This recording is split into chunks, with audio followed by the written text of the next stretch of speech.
ಸರ್ಕಾರಿ ಹಿರಿಯ ಪ್ರಾಥಮಿಕ ಶಾಲೆ ಕಡಬೂರು, ತಾಲೂಕು ಚಿತ್ತಾಪುರ, ಜಿಲ್ಲಾ ಕಲಬುರಗಿ, ಹಲ್ಕಟ್ಟ ಕ್ಲಸ್ಟರ್. ಸೊ ಇವತ್ತಿನ ದಿನ 6ನೇ ತರಗತಿಯ ಮಕ್ಕಳು ಜೀವಿಗಳ ಗುಣಲಕ್ಷಣಗಳ ಬಗ್ಗೆ ಒಂದು ಚಿಕ್ಕದಾದ ನಾಟಕವನ್ನು ಪ್ರಸ್ತುತಪಡಿಸಲು ಹೊರಟಿದ್ದಾರೆ. Okay, start. ನಮಸ್ಕಾರ. ಸರ್ಕಾರಿ ಹಿರಿಯ ಪ್ರಾಥಮಿಕ ಶಾಲೆ ಕಡಬೂರು. ನನ್ನ ಹೆಸರು ಸಮರ್. ನಾನು ಜೀವಿಗಳ ಲಕ್ಷಣ ತಿಳಿಸುತ್ತೇನೆ. ಜೀವಿಗಳು ಉಸಿರಾಡುತ್ತವೆ, ಆಹಾರ ಸೇವಿಸುತ್ತವೆ, ಚಲಿಸುತ್ತವೆ, ವಿಸರ್ಜನಿಸುತ್ತವೆ, ಮರಿ ಹಾಕುತ್ತವೆ.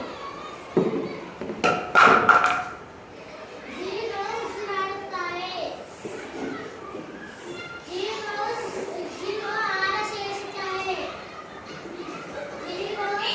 ಜೀವಿಗಳು ಚಲಿಸುತ್ತವೆ. ಜೀವಿಗಳು ಬೆಳೆಯುತ್ತವೆ. ಜೀವಿಗಳು ವಿಸರ್ಜಿಸುತ್ತವೆ.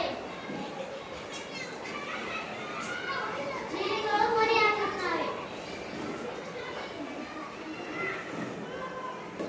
ಓಕೆ, ಈಗ ತಾನೇ ಜೀವಿಗಳ ಗುಣಲಕ್ಷಣ ಬಗ್ಗೆ ಅದ್ಭುತವಾಗಿ ಮಕ್ಕಳು ಏನಪ್ಪ ಅಂದರೆ ಒಂದು ಕಿರು ನಾಟಕವನ್ನು ಮಾಡಿರ್ತಾರೆ. ಸೊ ಅವರಿಗೆ ಜೋರಾದ ಚಪ್ಪಾಳೆ ಬರಲಿ.